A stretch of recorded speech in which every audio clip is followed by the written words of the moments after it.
Assalamualaikum warahmatullahi wabarakatuh. Bismillahirrahmanirrahim.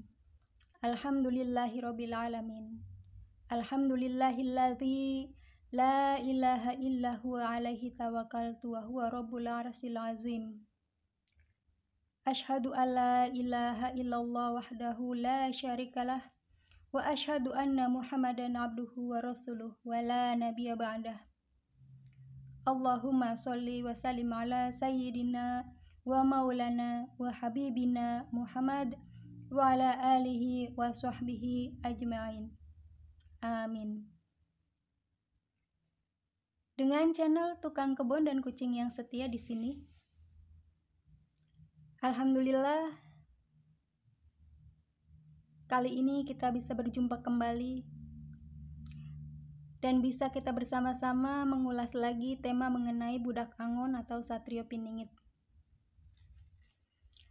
Di mana pada kesempatan yang sekarang saya ingin mengetengahkan sebuah bahasan yang saya beri judul budak angon atau satrio piningit, disembunyikan atau menyembunyikan diri.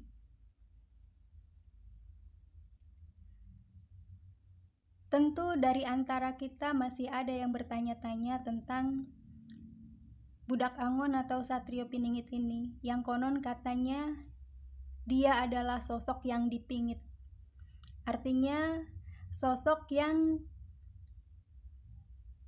seperti dikurung, tidak boleh dan tidak bebas untuk pergi kemana-mana.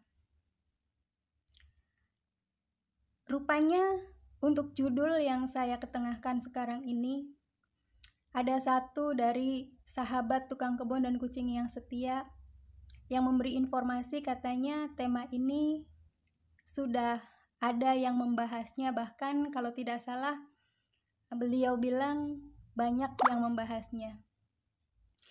Di sini saya ingin mengetengahkan judul ini, mudah-mudahan ada informasi yang berbeda yang kiranya bisa memberikan pencerahan kepada kita semua mengenai sosok budak angon atau satrio piningit ini. Amin, Allahumma amin, ya Allah ya Rabbal alamin. Untuk pertanyaan yang tadi, apakah budak angon atau satrio piningit itu disembunyikan ataukah menyembunyikan diri? Jawabannya adalah dua-duanya betul. Budak angon atau satrio piningit ini memang disembunyikan dan sekaligus juga menyembunyikan diri. Lalu siapa yang menyembunyikannya dan siapa yang menyembunyikan sosok ini, dan mengapa dia budak angon atau satrio piningit ini menyembunyikan dirinya? Mari kita bahas satu persatu ya. Jadi, seperti yang sudah dituliskan oleh Allah Subhanahu wa Ta'ala di dalam garis kitabnya Lauhul Mahfuz yang menentukan seluruh kisah tentang segala sesuatu di semesta ini, begitupun kisah lelakon dari budak angon atau satrio piningit ini sudah tertera di sana. Dan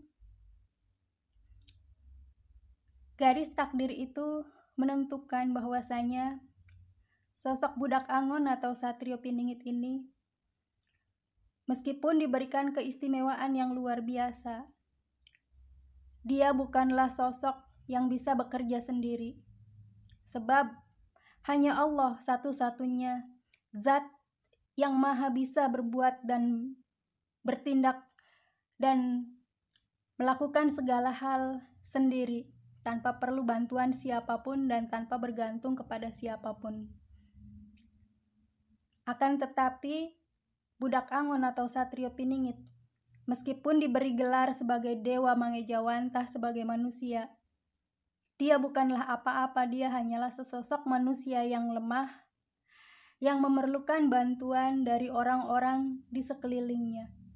Bahkan tidak hanya manusia yang dia inginkan untuk membantunya, tetapi makhluk-makhluk lain pun juga membantunya.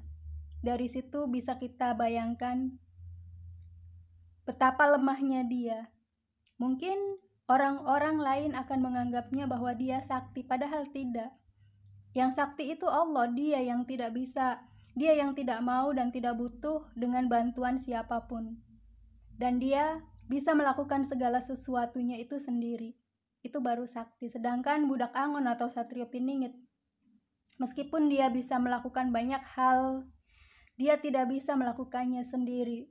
Sebab dia membutuhkan bantuan dari makhluk-makhluk lainnya, baik itu dari alam nyata maupun dari alam gaib. Nah, di sini budak angon atau satrio piningit ini dia tersembunyi keberadaannya karena disembunyikan. Ada dua golongan yang membantunya untuk tetap terpingit atau tetap tersembunyi. Meskipun beliau Prabu Jayabaya dan beliau Prabu Siliwangi telah memberikan ciri-ciri dan tanda-tandanya, tetapi tidak akan pernah ada satu manusia pun yang bisa menembus dan mengetahui tentang sejatinya dia kecuali dia itu sendiri. Dan kecuali orang-orang tertentu yang diberikan izin oleh Allah Subhanahu wa Ta'ala untuk bisa menembus dan mengetahuinya. Maka karena karomah atau keistimewaan dari beliau Prabu Siliwangi, beliau Prabu Siliwangi menyuruh pasukannya, yaitu pasukan yang ikut dengan beliau pada waktu beliau mundur melarikan diri. Bukan melarikan diri ya, sebenarnya bisa dibilang mengalah untuk tidak sampai melakukan peperangan dan menimbulkan atau menumpahkan pertumpahan darah antar keluarga sendiri. Ketika beliau mundur dari kejaran orang-orang yang mengejarnya ini, beliau memerintahkan salah satu golongan yang ikut dengan beliau, yaitu golongan yang kemudian memisahkan diri ke sebelah kulon, ke sebelah barat. Beliau memandatkan atau mengamanahkan kepada golongan tersebut agar mencari jejak Ki Santang. Disinilah ada sebuah rahasia di mana karena di dalam jejak Ki Santang ini ada sesuatu yang telah diceritakan oleh beliau Prabu Siliwangi kepada seluruh pasukan itu tentang keberadaan calon Ratu Adil atau yang kita kenal saat ini sebagai budak angon atau satrio piningit. Sedangkan dari alam gaib diperintahkan oleh beliau